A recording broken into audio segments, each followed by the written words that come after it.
probably get started.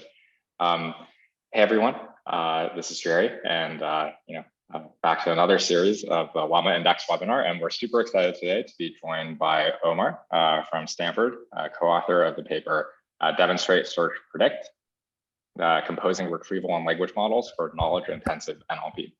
And so I think the format of this is Omar has a few slides, and we'll go over the overview of the framework, as well as some kind of evaluation results, and then we can have a discussion about like Q&A about how, different components of the paper, RAG in general, and then also turn it over to the audience. So super excited. We have a decent number of signups, and I think a lot of people in the audience are also very interested in what you have to say, Omar. So feel free to take it away. Thanks, Jerry. Thanks for hosting me, and thanks everyone for joining. Excited about this today.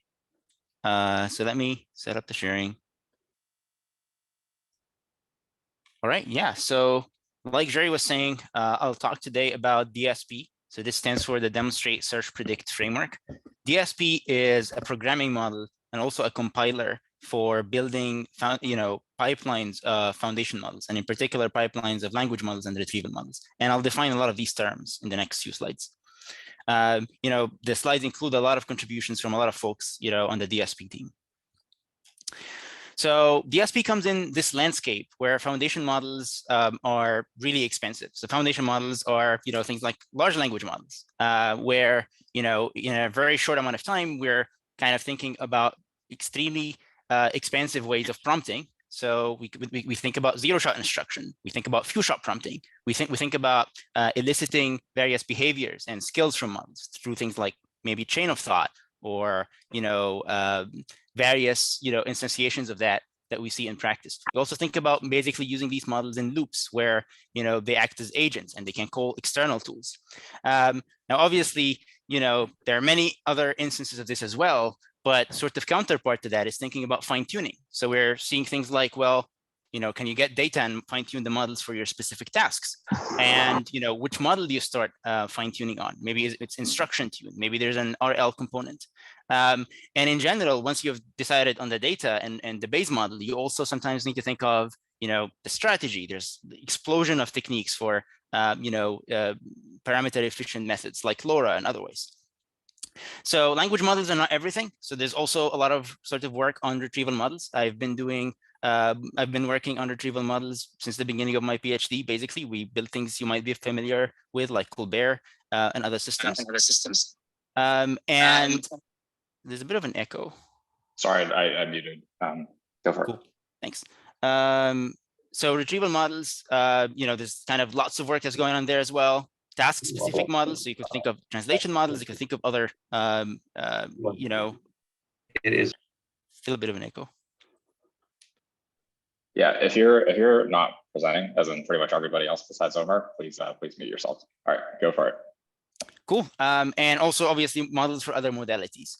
So what I'll talk about today applies basically across the board, but we've been focusing in DSP on language models and retrieval models, and this is what I'll sort of present. A few elements of the work that we have. So in practice, though, even though these models are really powerful and there are many ways of using them individually, what you really care about and what you really want to do in practice is usually build pipelines of them. And the goal of building a pipeline is, problems are really complicated. Models are good at different things. You'd like to basically ground the reasoning of your language model in external sources, external functions, external computations. And so, a lot of this is all about building good pipelines. And so, if you're doing something like question answering, something that might be interesting to a lot of the people, who are users of LlamaIndex, you might be interested in being able to answer questions that go beyond the content in a single page. So I have an extremely simple question here that I like because it still sort of trips up language models, including language models with simple retrieval, that asks how many stories are in the castle that David Gregory inherited. So a very simple question. Something that is familiar to all of us is you might just prompt a language model with all the nice built-in whistles, and something like GPT 3.5 might tell you, hey, Castle Gregory has 3 stories. GPT-4, I'm told, abstains. So the issue with this answer is it's not correct. It makes up sort of a fictitious castle and assigns it a number of stories that is made up. Then you might say, well, okay, well, we're all about retrieval and grounding models in external sources. So maybe I'll use my favorite retrieval model and I'll take an index of Wikipedia and I'll find the top passage that is most similar to the query. And indeed, your retriever might find the passage that talks about a Grigory thing that has a number of floors. Unfortunately, though, because there's no single passage that has all these bits of information, the model is correct in the sense that it's factual, but it answers with an irrelevant statement about the St. Gregory Hotel, which has 9 stories. Something that is sort of increasingly common these days is thinking of sort of multi-stage or multi-step or multi-hop question answering, where basically you're going to build a pipeline in which the language model is going to cooperate with the retrieval model.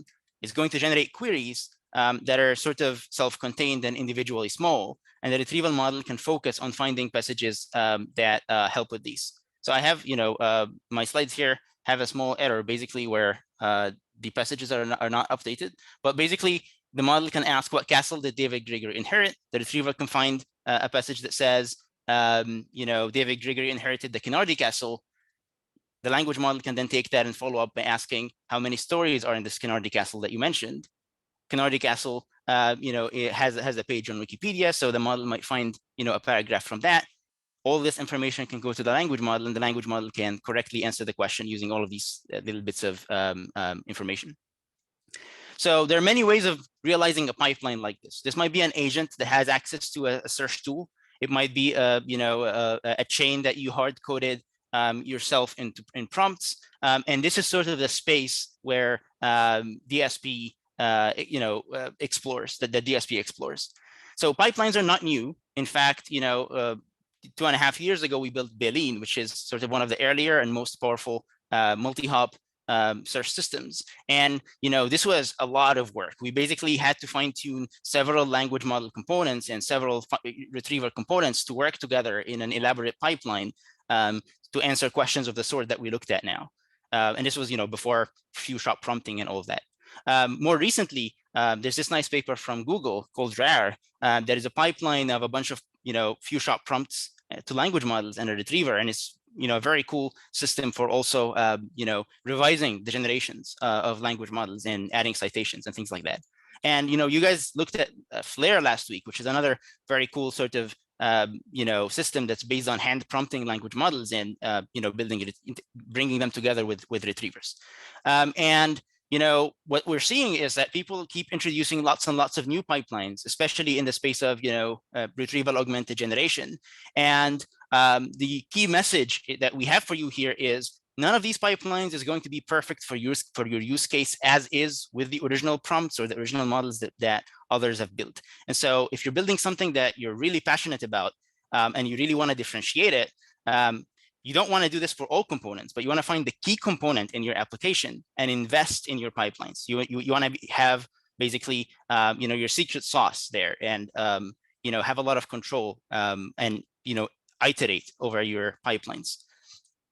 So easier said than done, right? Building effective pipelines with all these models is not easy, and for many reasons that many of you are probably familiar with.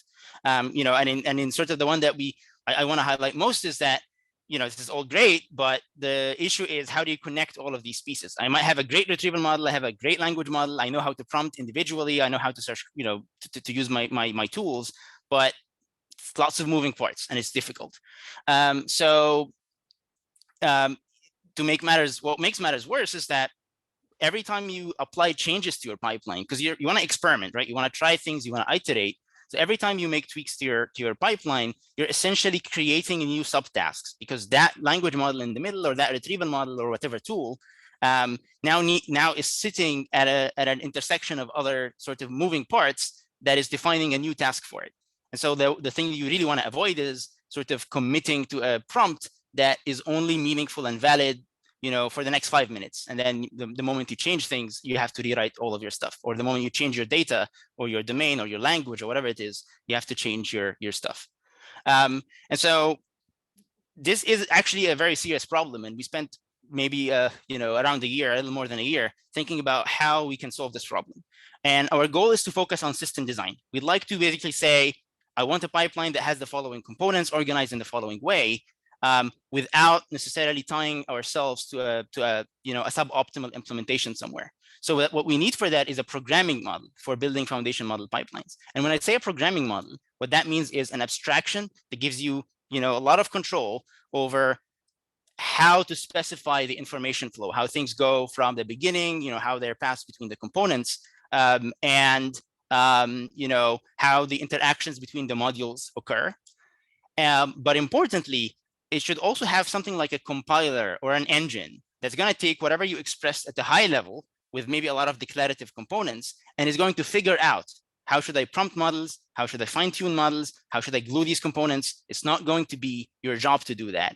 And this is going to be really nice because the moment you change your code, the moment you want to experiment with a new different thing, it's going to fill in all of these details. It's going to make sure it's efficient. It's going to make sure it's effective. And you're going to benefit from all of the improvements that get added into these components. So this is the DSP programming model. That's our proposal for this problem. You could think of, if you're familiar with that world, you could think of PyTorch, but we're not composing layers anymore. We're composing entire calls to foundation models. Think language models and retrieval models. And we're not passing tensors anymore. We're passing these highly complex text objects between these foundation model layers. So to get there, DSP gives you 3 types of primitives. And you're basically trying to address 3 types of concerns in your program. The first is sort of a bit meta. So demonstrate primitives are all about expressing your constraints and your descriptions over what desirable behavior in your program looks like. And we'll see some examples, of what that might look like. Search is sort of a design pattern in which you're trying to break down problems and you're looking for useful information, etc. And predict is just this design pattern or set of design patterns in which you've found, the information you're looking for, but you want to make use of it effectively. You want to cite things there. You want to double check your work, etc. And basically the literature is full these days of contributions in each of the individual 3. And what DSP is doing is it's trying to unify and unite all of these sorts of contributions. So once you've expressed these, few concerns in a few lines of code, as we'll see in a minute, you're going to delegate to the DSP compiler all of the low-level details of how do I prompt models or get the pipeline to work with existing, infrastructure and tricks and chain of thought and all these cool things. So I mentioned the Baleen system that we built a couple of years ago, and it took a lot of months of effort and tons of code. And in something like in DSP, you can implement something like that, like this system in just a few lines of code. So what I have here on the right-hand side is a DSP function. So this function is going to take an example. An example is basically, you can think of it as a dictionary that has a bunch of text fields, but it keeps track of some key internal things. And so in Baleen, we're going to start with the search. So what we're going to do basically for multi-hop search is that we're going to loop. Maybe we want to do at most 4 hops. And in each of the hops, we're going to ask the model to generate a search query. And the way we do that is with the DSP.generate primitive. And it's just a single sort of single line here that is instructing the model to do this subtask. We're going to take this query, and then we're going to ask our retriever to find, let's say 3 passages. We can then take these passages and summarize them, and then append this summary into our running context. And then, once we're happy with this, with the documents that have been gathered, we can then ask our components to generate a short answer and return that short answer. So what you see here is that this is a simple kind of imperative Python code in which we have these components or these lines that are responsible for generating or retrieving text. And sort of the part that's undefined so far is how we're going to tell the model what a search query is or what a summary is, etc. And for that, we have this notion of signatures. So signatures are just a bunch of semantic data types in which you say, hey, when I'm trying to answer a question, so I'm going to show you the short answer signature. I'd like to work with the following objects, essentially. I want to work with context, which is a bunch of sources that I retrieved from my corpus. I'd like to work with the actual question that I have to answer. And I'd like to generate a short sentence as my answer. So then you just define a signature as nothing but the collection of these individual semantic data types. And this is sort of the entire behavior that you have to specify. As you might see, we are not specifying anywhere how a specific prompt might look, or what the few shot examples will be like. We're not fine-tuning models by hand. We're leaving all of that to a different component, which is the DSP compiler. So the DSP compiler is all about, you have one design and you've coded it up in this sort of simple, short Python program, and you will leave, the details of how to map that to language model calls to the internals of the engine. And that's really cool, because if you make any small changes, or if you want to change the domain in which you're working, all of that will be regenerated for you. So the way the DSP compiler is going to work is that we're going to give it our function, this program, and we're going to give it a few examples, maybe a couple of labeled examples. And then, as you deploy things in the wild and users, play with your demo, maybe have some unlabeled examples also that they submitted and you're gathering them. So you're going to give the compiler the function, which is the program, and a few examples of the task. And you're going to get out of that a new function that is constructed automatically, that is improved either in the sense that it's more effective or more efficient, or both. And programmatically, this is very simple. You get an improved DSP program by calling the compiler with the original program and a few examples. So let's actually see this in practice. This is the program that we built a couple of slides ago to simulate the Bayesian system. And I'm just going to write, okay, we want to tackle the, we're tackling the multi-hop question answering task over a large knowledge corpus, maybe Wikipedia. So I'm just going to have an example here of this task. So which award did the first book of Gary Zukav receive? I know the answer is supposed to be The Dancing Woolly Masters received the US National Book Award. And maybe you can put a couple of other examples there, or you could stick with to one example if you want. Now what we're going to say is, please compile this for us. So DSP, take the original program and give me a new one, leveraging some of these examples here. And I told you before that what DSP will do here is it will look into each of these leaves of your program, which are these declarative calls, and figure out how to actually instruct the model to help you with this task. So if you have no, if you're working in an extremely resource constrained setting, and you're essentially doing things without any examples, this could easily map into a Zeroshot prompt that basically just asks the model, hey, I'd like to answer questions with a short sentence, and just gives it the individual components, and the model might generate an answer. Notice that it could also do things like a chain of thought before predicting the answer. However, where DSP really excels is it could actually use whatever examples you have, which are end-to-end examples, and build up all of the intermediate levels of processing, and basically build up effective few-shot demonstrations for your task. And so what I show here, for example, is a one-shot prompt for answering answering questions, in which a successful trace of solving the training question is used. And you see here that, for example, it has generated its own chain of thought for reasoning, and it's leveraging that in understanding how to how the pattern of solving this task might look like.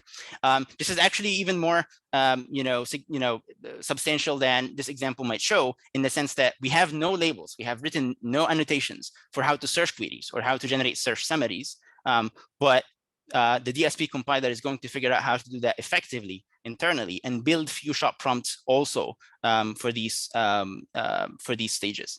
Now, what's even cooler is, maybe you have deployed this program in the wild, and you have your 2 or 3 hand-labeled examples that you worked hard on here. But once people are using it, you have 500 sort of questions that people ask over the last few weeks, and you don't have labels for those. You don't have any annotations. You just have the question. You could basically just dump them into the examples list and compile again. And what will happen is that DSP will actually train local models, train and fine-tune models for you. Could fine-tune an OpenAI model. You can fine-tune a T5 model, for example. And what will happen is that this model has now seen a lot of the, a lot of data in your distribution, and understands the task really well. So it could either be really small, or it could be large, and and outperform prompting DaVinci, etc. So now you're not having to go, to external services necessarily, or you're spending a lot less because the prompts are much shorter, and the model is specialized to your individual subtasks throughout your program. Keep in mind that you never had to annotate any search queries or whatever here. And so if I change my mind and say, actually, I don't want to generate a search query, I want to generate the title of the Wikipedia page, it's a 2-line change, and you recompile, you get a fine-tuned model that does the new thing that you want to do without changing any of the data or any of the modeling components. So, wrapping up, why DSP? So we think that in your program, there should be at least one thing in your application that you think is your secret sauce. And for that, you really want to iterate on your pipeline and invest in it. And so DSP offers a very clear path for data-driven development. You can start with like 4 or 5 examples and essentially write up your code and tweak things as you go to handle edge cases or difficult things or whatever that these models are not going to be too good at by themselves. It's truly modular. It's hard to overstate this. We're isolating system design from things like prompting and fine tuning and whatnot. We're dealing with that all internally in the compiler. And the nice thing is, because the compiler is doing all of that, over time, as we keep adding new automatic optimizations, we or others, like as the community adds, discovers way of optimizing these programs automatically, you could just recompile, with the latest and greatest techniques, and your programs might get an uplift in terms of efficiency or quality or both. And it actually works really well in practice. So, we've tested this on a whole bunch of tasks, and we've been seeing very large quality gains, as reported in the paper. So check that out for details. So our goal is that this brings together many isolated efforts on sort of building advanced pipelines, essentially advanced AI systems that use foundation models. And I hope it's going to be useful for a lot of the people in the LlamaIndex community who basically want to add new and complex pipelines or want to adapt their pipelines in LlamaIndex to their data or otherwise. So this is all, this stuff is open source. So please feel free to check out the GitHub repo. There's a couple of nice Colab notebooks there. There's one on the compiler, and then there's one that's kind of just introductory, telling you what the D and S and P fundamentally mean and how to work with them. So with that, I'll conclude. And Jerry, should I end screen sharing or? Yeah, sure. It's totally up to you. I think some of the questions might refer back to the slides as well. So it's totally up to you as to whether it'll leave it on or not. Cool. Awesome. Omar, thanks so much for the slides. This was very informative. There's a lot of information in there. And so I would love to just like unpack some of that a little bit through a discussion. And if the audience has any questions about that, feel free to ask in the channel as well. So yeah, thanks so much for the presentation. This is great. And it's clear that, DSP seems like a very powerful modular framework for setting up these kind of like retrieval augmented or general pipelines for language models. I think the first question I want to ask about is along the demonstrate side. And this is like a very basic question, because if you think about how like someone might set up like a very basic RAG stack in the first place, they throw some stuff in a vector database, and then the prompt would probably just look something like, here's a bunch of context, and they throw the context in there, and here's a question, and they ask a question, and then here's the answer. Like it seems like a key component of what you have is this like demonstrate component where you actually feed in like existing kind of like few shot examples, right? And you're able to kind of like do that in some dynamic fashion. Could you maybe just talk a little bit about the value of kind of like the few shot prompting for retrieval augmented generation, right? Versus just like not having that section at all, because you could technically just have the prompt a language model to do stuff on its own. Yeah, great. So in the base case of any pipeline of these, when you're calling a language model, is some kind of zero-shot instruction, right? So you know what you want to do, you know what you have, you know what you want to get, and you just ask the model to do it. The thing with zero-shot instruction is it is quite hit and miss. And so if you use very large models, if you're using GPT-4 and you're working with tasks that are very common, the model has seen it a gazillion times, like answering questions about popular things, then zero shot will take you very, very far. The moment you are trying to tweak and control things in a complex evolving situation, and the moment you can't afford to work with the latest and greatest models, all of the time, either or, not necessarily both, it is the moment that you really need to think hard about steering the model with more than just instructions, so examples essentially. So let's say you're building, an agent, and the agent needs to use some tools. The agent has never seen that particular esoteric tool that you're trying to use, and so what it will do is it will just guess, right? And if it fails, maybe it'll retry. But the problem is it can't really learn from that, right? So whatever mistakes it's making, it will make next time. Similarly, maybe you're trying to generate summaries for a particular retrieval model, and that retrieval model is weird in that it likes particular types of keywords and not others. Or right, this might not be a particular property of the retriever itself, but of the complex pipeline that you're building. Maybe you have specific requirements on how to cite. So you want citations in your generation, but you want to, get them in particular ways. Whenever you need to do that, instructions are only going to take you so far. And we have a set of primitives, as you said, called demonstrate, in which you could declare in code what good behavior looks like, and the compiler, or essentially the DSP engine overall, will figure out how to trace examples through your program, check that the conditions that you're applying match, check when they do and when they don't, and build few shot examples to steer models like this. And in many cases that can lead to to very significant improvements in quality. But as I said, like the trade-off space here is like, if a task is very common and the model is very large and you have very small preferences, yeah, this is not really it's not necessary. The moment you start having more requirements, working with more efficient models, and the task itself is uncommon, you really need a lot of that. Makes a lot of sense. The next related question is that these days when people specify a few shot examples in the prompt, it tends to be hard coded. And I can speak for the LlamaIndex side too. Some of our prompts we just hard code some examples into the prompts. Could you maybe talk a little bit about how this framework allows you to basically kind of allow to more dynamically encode like different types of few shot examples might be more relevant to the task? Yeah, so we really think, this really depends on what you're trying to do. If you're trying to build a quick demo, proof of concept, the focus is not on how smart your modeling is. Having a hand-coded pipeline that was done by an expert in something related, like what you guys have, that has been validated to be generally good, generally good enough, will take you pretty far.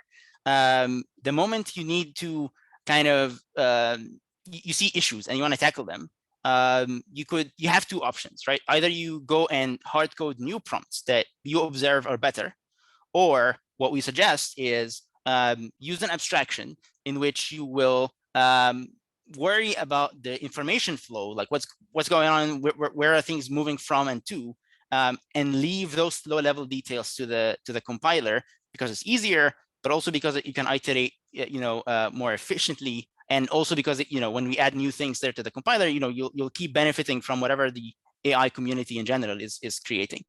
So the way you would do that is you need to define your task. Presumably you already know that, and presumably you already have a couple of examples that you demo with. You could add these examples in your training set. Might literally be 2 examples. Of course, more is always better.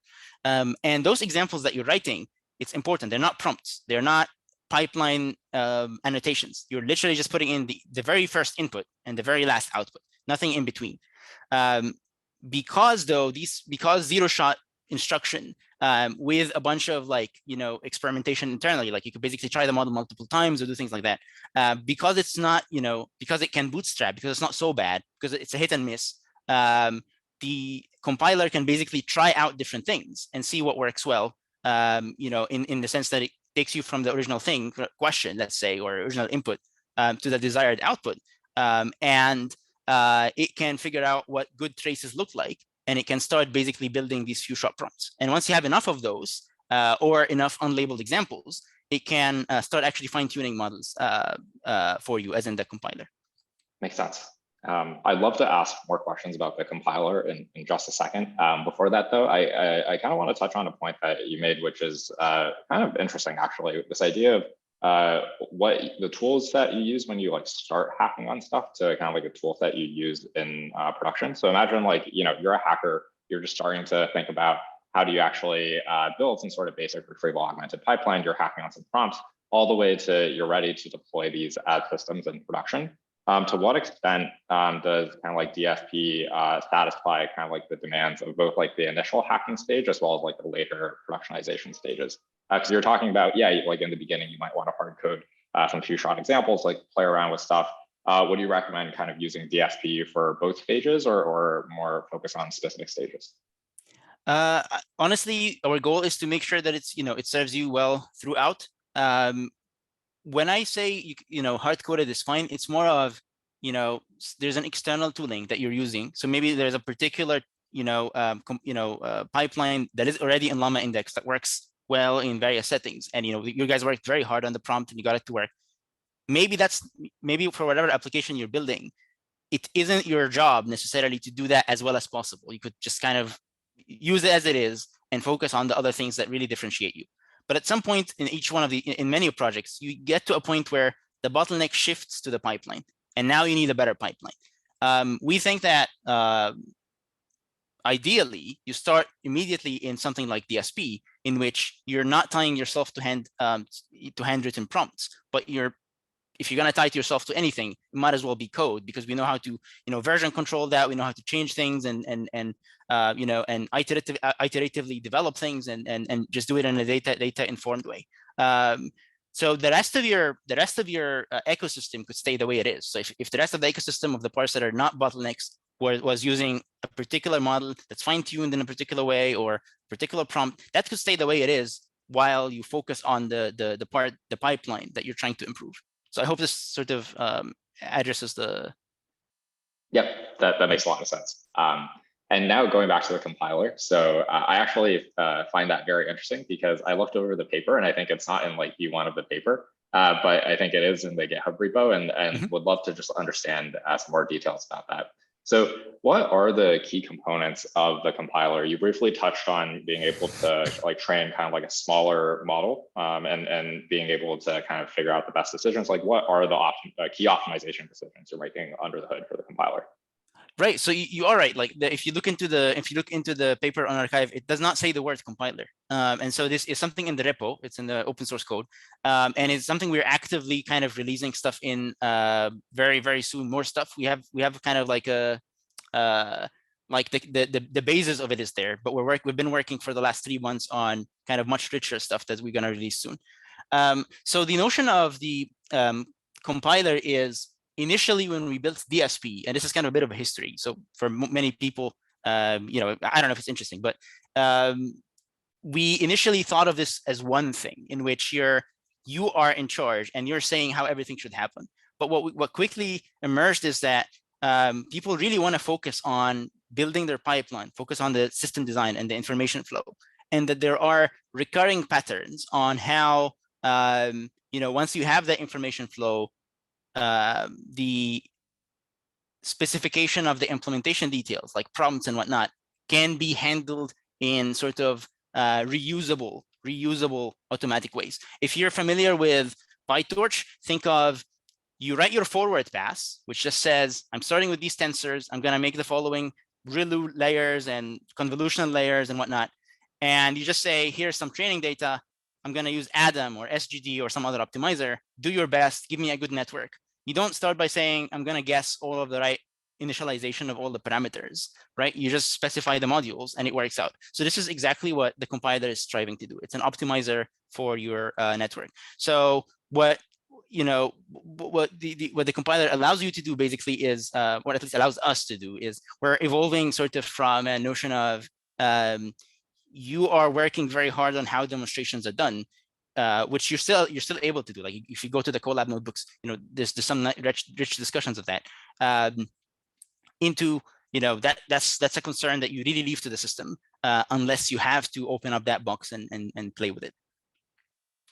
Yeah, that makes sense. So it sounds like at a very high level, you guys have started out with some initial version and you're kind of looking at these initial components optimized, but like as you generalize the behavior of this compiler, there's just like a lot more decisions. As you kind of like specify this as an overall DSP program, a lot more decisions under the hood that you could try optimizing. Exactly. And there's actually lots of research that we're leveraging here. Like, a lot of people here might have heard of STAR, from Eric Zelikman and others at Stanford.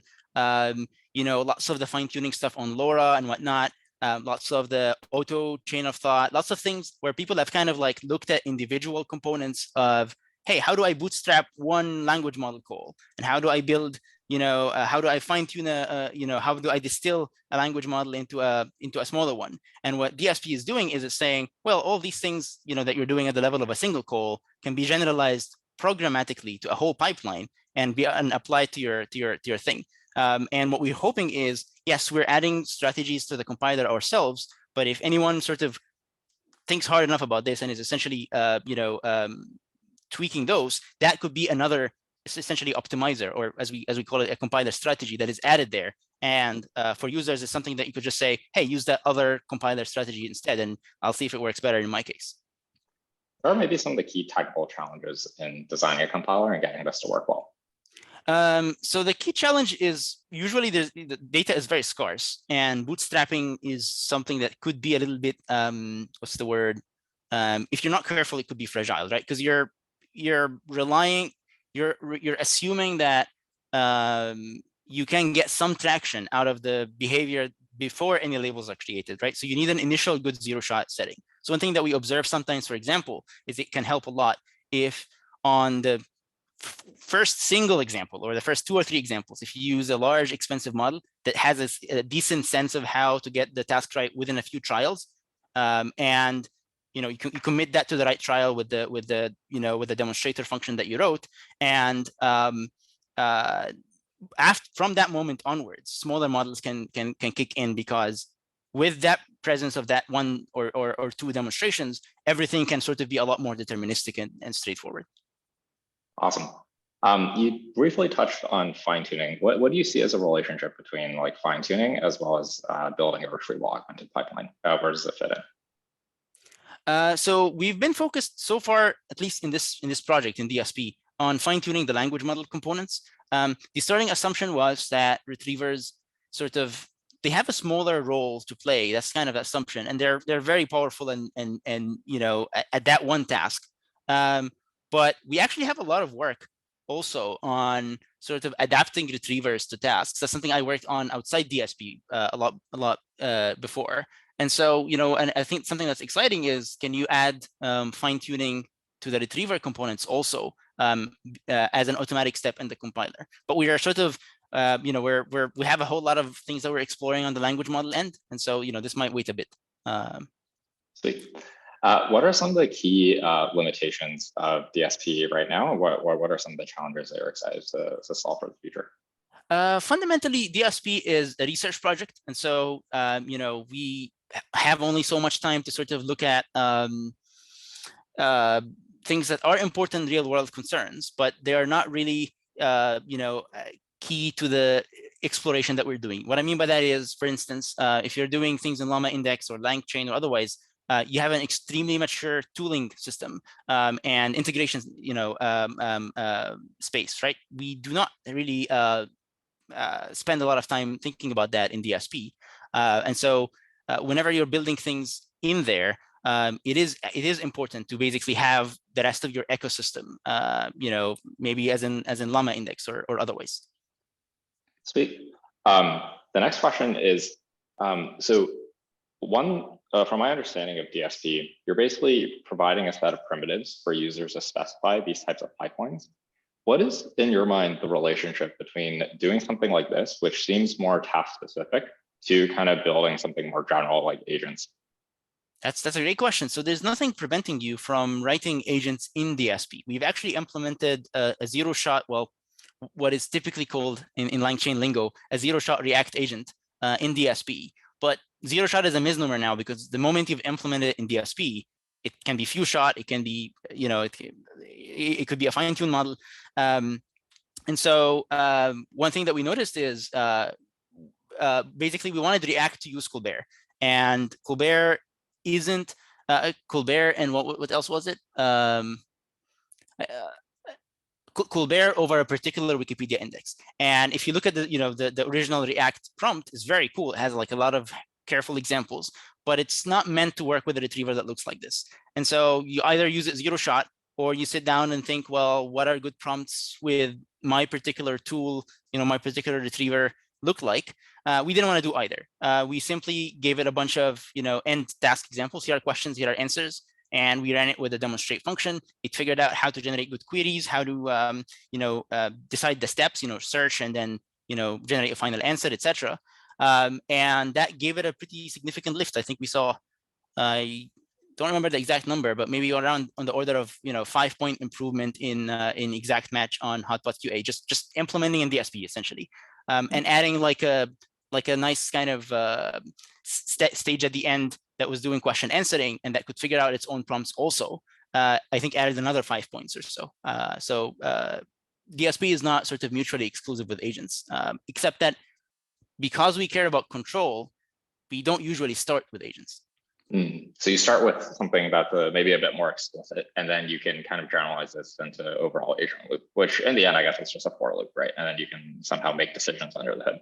Exactly. Awesome. What are your thoughts on the demonstrate, which seems like you're really trying to kind of do some sort of like prompt engineering, right? Because you're putting stuff into the prompt versus maybe kind of like something that offers lower level control, like Microsoft Guidance or LMQL or anything that kind of, or I guess the OpenAI like function API, right? Which kind of like explicitly allows you to encode a kind of like, token level schemas. This is a great question. So we actually have an open PR right now on something called adapters. And you can think of, and this is a very advanced question, and so the answer will also be advanced. What you have in DSP are signatures, or you can think of them as essentially these meta templates, high-level templates, and that just says what the input is supposed to be and what the output is supposed to be, and what the function is doing. And then adapters sit in between, and I'll say what those are, and then the actual foundation model or language model, let's say. So the adapter is basically that level that says, wait, given any signature and given the traces that DSP has collected for me on what good examples look like, so that's kind of the job of demonstrate or the compiler, how should I actually map that to a call to a model? So you can decide that I'm going to map the same signature to a prompt for DaVinci or to a chat, thing for GPT-3 Turbo. Or to a function call for the new, GPT-4 or the Turbo one, or to a slightly different formatting of the prompt for a local model that needs, fancy stop tokens because it doesn't know when to stop. So that separation of concerns in the pipeline, comes in that way. I think you also mentioned guidance. Guidance is very cool, but it seems to be focused on getting a single kind of call to the generation to follow a strict format. I can definitely imagine someone making that kind of a back end of a particular subset of DSP generate calls. We haven't had a strict need for something like that yet, but in part because we break things down already such that there isn't actually a lot of complexity in that level. But I understand that sometimes people really want JSON or whatever, so that could be useful there. Gotcha. Makes a lot of sense. I realize I should, there are a few questions in the chat, and so I just want to make sure we get through some of that before we conclude here. So I think Shakul asked, how do you think about setting up an evaluation pipeline for DSP compiled systems? And do you have anything internally? Great, yeah. So this is an academic project at the end of the day, and so we work with lots of academic tasks in this space. And so examples I showed today here are from Hotbot QA, a nice data set of multi-hop questions and answers. And there's a bunch of other nice ones like Tech QA and Pop QA and other things. So that helps a lot. But when we work with these data sets, which are typically quite large, we try to simulate cases that are more data scarce. And so we basically build a pipeline that's only going to sample 16 training questions and is only going to work with these 16 training questions. And then we try to basically see how well that's going to do. In some cases, if we're doing the compiler, which can work with unlabeled examples, we'll remove the labels and we'll ask the model to basically predict them and bootstrap its own quality. So that's what we do. But what you would do in practice in production, and the way we've worked with we've been exploring tasks that don't have any data out there at all. And the way we work on that, and the way you should consider working on that is, if you have a sense of what you want, you almost certainly have 3 or 4 examples that you just think about. You just define the space for you. So these can be your training examples. And as you go, you should collect cases that are failures or cases that are interesting successes and put them in some kind of a growing dev set. And as you collect more of these, you could basically start tweaking your program and keep versions of your program that perform differently there. Of course, there's a risk of overfitting. So as you get more and more of these examples, you will start probably wanting to reserve some of them as a test set that you only run on, once you're happy with the system that you've built, and that gives you a good estimation of your system quality. So it's a case where you have a program that grows in complexity. It doesn't mean grows in cost, but grows in like handling of various edge cases or various interesting patterns, with a training and dev set that also grow over time. The last thing I'll add is the moment you put this as a demo, you get 100 people signing up. First week you have like 1,000 queries already. Those queries, don't throw them, at least if you can, whatever privacy things apply. If you can keep them, the compiler can actually use them and fine-tune models for you based on traces on these unlabeled examples. So hopefully that helps. Definitely. And last question, and I know there might be a few other questions, and we'll have like a YouTube video up, and feel free to put it in the YouTube comments too, and we can continue the discussion there. But how do you see LlamaIndex and DSP working together in prod? I could probably just take this one off the top of my head. I think DSP offers a lot of very powerful primitives for demonstrations, search and retrieval. And so I think one thing that is present in LlamaIndex right now is exactly, we have a bunch of hard-coded few-shot examples. And so I think just how do you make that kind of more robust and allow users to both like dynamically specify different types of kind of like few-shot examples to better kind of like suit the task at hand. And then also allow for both bootstrapping with like zero few-shot examples, as well as kind of like something that's a bit more dynamic. I think being able to leverage some of these demonstrate primitives would be very helpful. And then also I think there's a lot of kind of like general nice like function abstractions around like retrieve and search, which I quite like. Actually, they're very clean. They map pretty well to kind of some of the retrieval and query engine constructs that we have within LlamaIndex. But I think the concept of just like very modular functions that perform certain tasks and that you can compose is something that is an active area of development. So in general, we're pretty excited about potentially, integrating either like DSP concepts or directly importing some parts of the library to help us with this. So awesome. We're a little bit, so we're at time, but I want to thank you, Omar, for this amazing presentation, as well as the discussion. And I think, I think there's a lot of interest from the audience, and I think this is just a lot of amazing discussion topics. So thank you for your time. Yeah, and big fan of what the community is doing. Thanks, everyone.